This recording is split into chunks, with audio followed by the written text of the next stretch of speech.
You're listening to bonus episode 38 of the Culips English podcast. My name is Andrew, and it's great to be here with you today.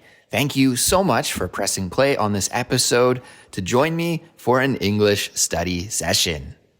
Now, this week's episode is going to be a little bit shorter than usual because, as maybe some of you know, I'm currently on the road. I'm back home in Canada right now.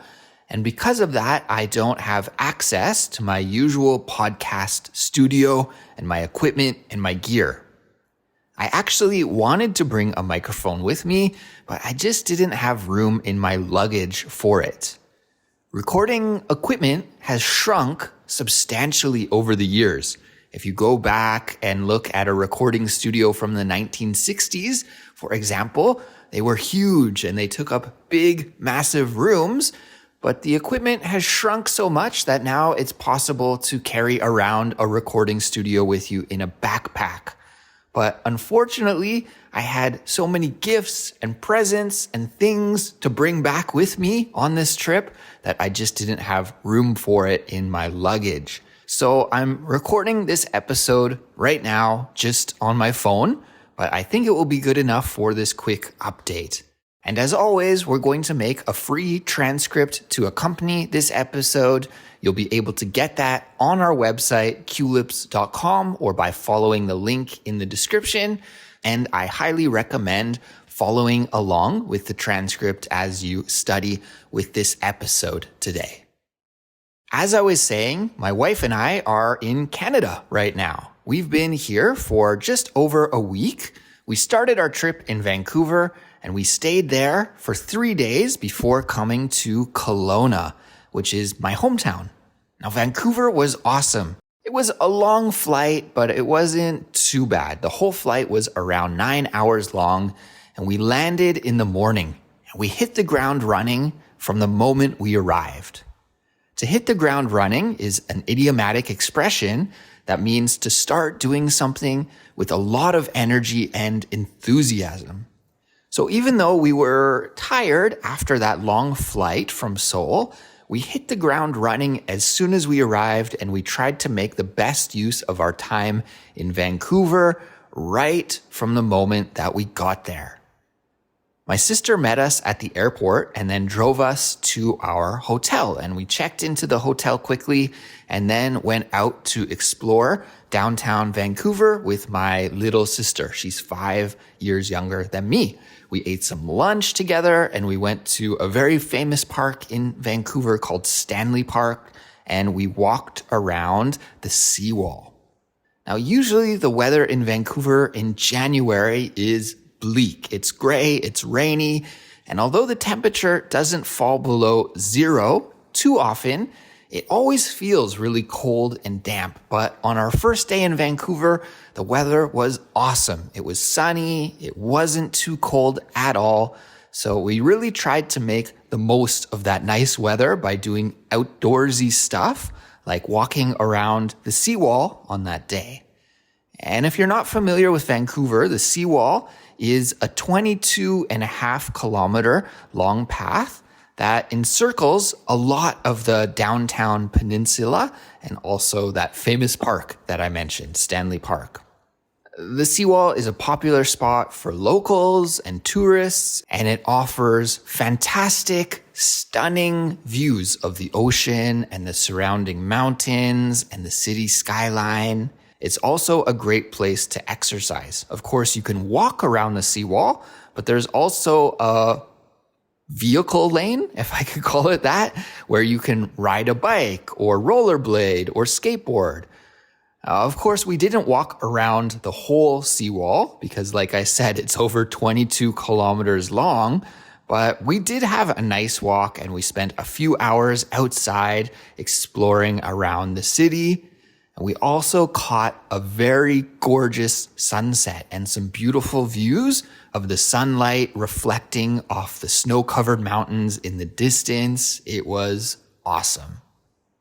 But then, as soon as the sun set, we had to dash to the other side of the downtown peninsula because we had plans to go and see my favorite ice hockey team, the Vancouver Canucks, and they were playing a game against the Colorado Avalanche. The Canucks are a terrible team this year. They're one of the worst teams in the NHL. The NHL is what we call North America's Professional Hockey League. N, National, H, Hockey, L, League, NHL. The Colorado Avalanche were last season's champions. So like I expected, the Canucks were badly outplayed and ended up losing the game, unfortunately. But even though they lost, the experience of watching the game in person was awesome. And it was really fun and cool to show my wife what it's like to watch a hockey game in Canada. She was able to see Canadians' passion for the game firsthand. So then after the game, we were pretty exhausted. It was around 10 p.m. at night and we had been traveling and doing things all day on top of our long flight from Korea to Vancouver. So we just went back to the hotel and crashed. We spent the next 2 days exploring the city some more, and we saw a lot of great things and ate a lot of delicious food, as you can imagine.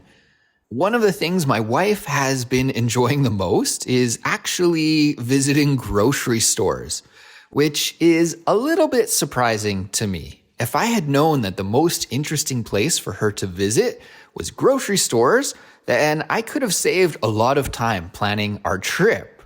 But I guess there are just a lot of differences between the food that's sold at Korean supermarkets and the food that's sold at Canadian supermarkets.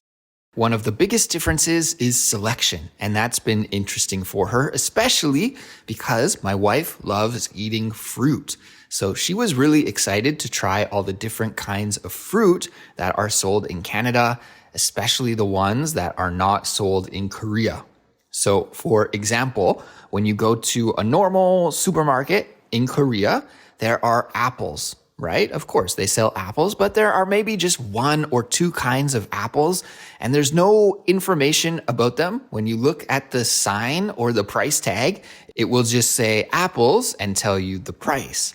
But here in Canada, there are tons of different varieties, and even I was a little bit shocked myself to see how many different kinds there were. I forgot about that. So there are many varieties of apples for sale. Golden Delicious, Red Delicious, Royal Gala, Pink Lady, Granny Smith, Ambrosia, Macintosh, Spartan, Chono Gold. I can't even remember how many there are. Those are just a few off the top of my head. So there are many, many different types of apples here. And of course, my wife wanted to try them all. So we bought a couple of each kind of apple, and we've been doing lots of taste testing. It's been very delicious. Also, we've been eating many pears, but there isn't as much selection when it comes to pears. We've been eating berries, a lot of berries. It kind of seems weird to eat so much fruit in the winter, but it's been a fun and a delicious culinary experience. And I think we're going to have to visit Canada again in the summer next time when we can eat fresher fruit.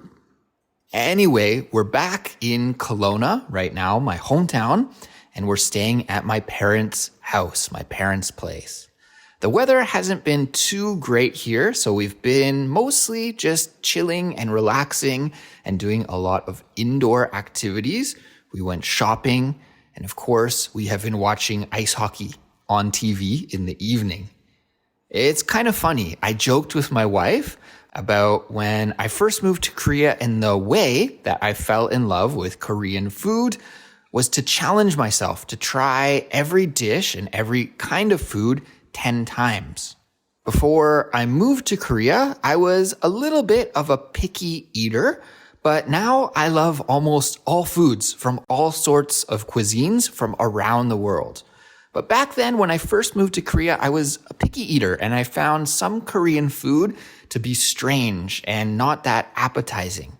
But I made a point to keep eating food that I found weird or strange, and I noticed that after trying something for about 10 times, then I learned to love it. And now I absolutely love Korean food.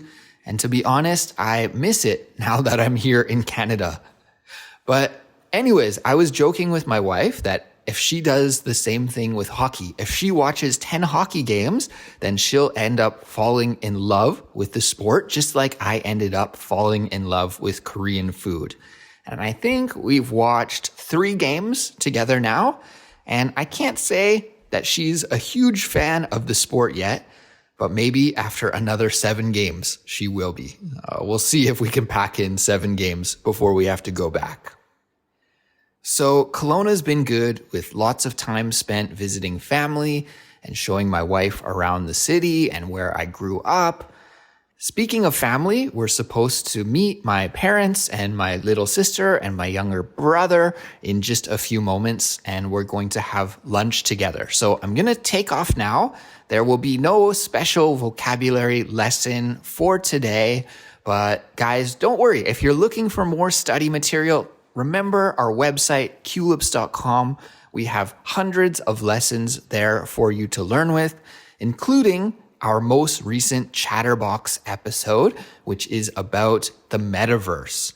The Culips team and I put a lot of work into creating that episode, so I'd love it if you could give it a listen, and I think you will find it very interesting and helpful for taking you at least just one more step closer to reaching your English fluency goals.